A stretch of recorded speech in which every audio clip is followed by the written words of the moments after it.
Mom discovers what her daughter was doing with her brother in the bathroom, and she can't stop screaming.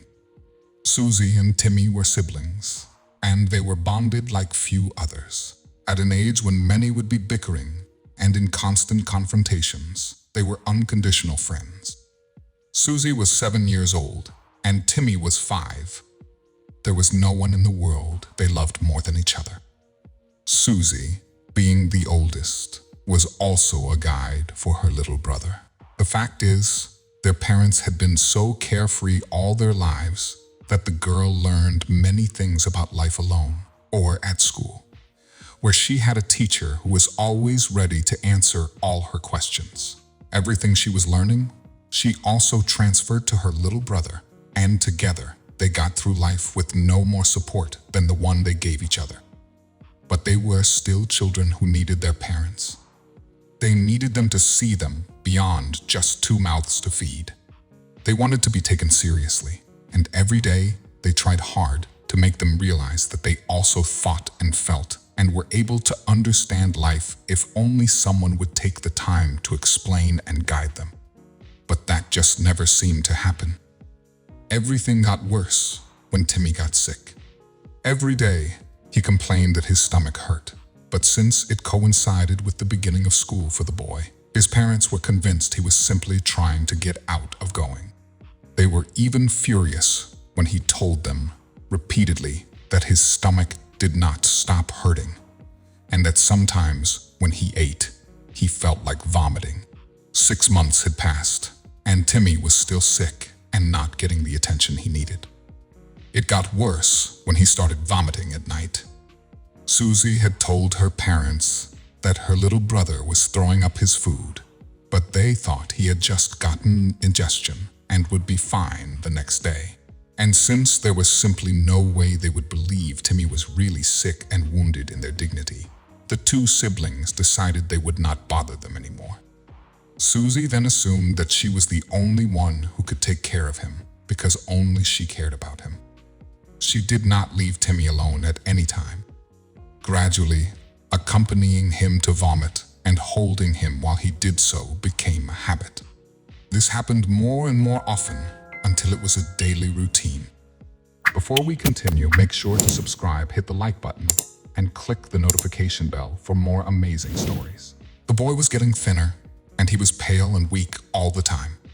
At his school, they noticed it, but when they asked Timmy's parents if he was suffering from any illness, they flatly denied it, excusing themselves by saying he was simply going through a stage of poor appetite, which, according to them, was very normal at his age. They claimed he'd start eating normally soon, and his appearance would improve, that it was not an illness. In the meantime, Timmy found it harder and harder to keep his food down. His concentration and strength were disappearing little by little. In class, he could no longer pay attention, and he no longer went out to play, full of energy, like the other children. Instead, he preferred to sit in the sun, and many times he fell asleep.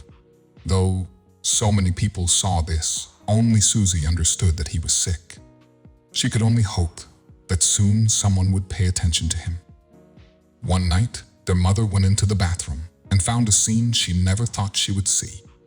There was Susie, helping her little brother hold himself up, while he was vomiting a bloody mess that seemed to be tearing the little boy from the inside. When the boy finished and looked at her, she realized she had been blind for far too long. She started screaming in complete shock. Her son was sick. She didn't know with what, but he had been sick for a long time, and it was obvious. The children had told them, but they hadn't paid attention. So they had decided to fend for themselves by making as little noise as possible, trying to hide it as if they were doing something wrong. Susie and Timmy were so young that they didn't know how serious it could be for him to vomit like that and endure terrible stomach pains without any treatment. Nor did they know that none of it was really their fault, but rather the fault of irresponsible parents who had failed to pay attention. All Susie wanted was to help her brother feel better, and for that reason, the boy adored her. She was his biggest support, the only one looking out for him all the time. On the other hand, his parents, they didn't know what true true care and love were. The boy told them hundreds of times that his stomach hurt, but they had never paid attention. They assumed it was some childish excuse to avoid eating, and that nothing was really wrong. At no time did it occur to them to think that maybe their son was sick, and that complaining about a pain so often was not normal. The fact is, there are parents for whom the title is too big. Parents who neglect their children, believing that their job is limited to giving them a roof and food when it's so much more than that. And if a parent isn't willing to be there for every step that their child takes, to guide them, to teach them to face life, and to be a good person, something has to be done to put them in their place. And that was precisely what Timmy's parents needed. They needed the wake-up call the doctors gave them that difficult night, because Timmy was so weak that his little body seemed unable to resist any longer. He was now in the emergency room. And although it took time to understand what was happening, and several tests took many days when the diagnosis finally came, everyone in the unit, doctors and nurses, was devastated. The child had cancer in a terminal state. A cancer he could have overcome a long time ago if only Timmy's parents had paid attention to what they were being told. Timmy's mother still hadn't come out of shock, and his father, he felt like the most miserable man in the world. How was it possible that his son was on the edge of death when, from the beginning, he had begged for their attention? How could they have ignored their own son's pain? How had they dismissed even Susie's pleas to take him to a doctor?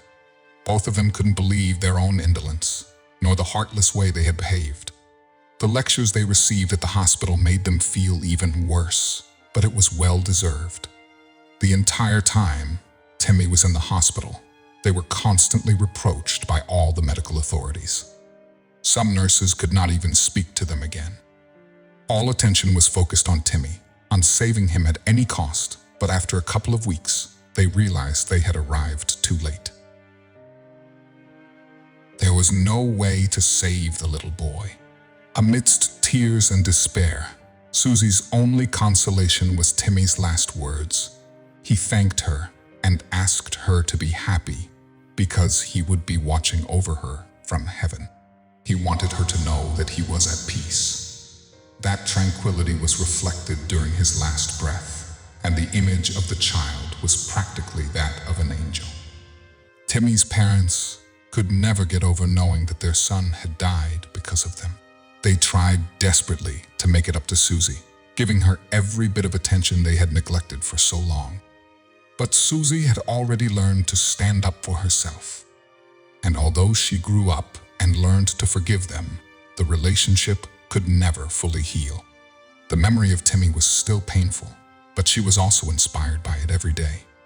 As she grew up, she found a way to accomplish the goals she had set since she said goodbye to her little brother, to found a hospital to treat children with cancer. And she didn't stop until she did it. Susie became the standard bearer in the fight against childhood cancer in her country. And until her last days, she helped everyone she could with all her heart. Because her brother, even so many years later, never stopped inspiring her.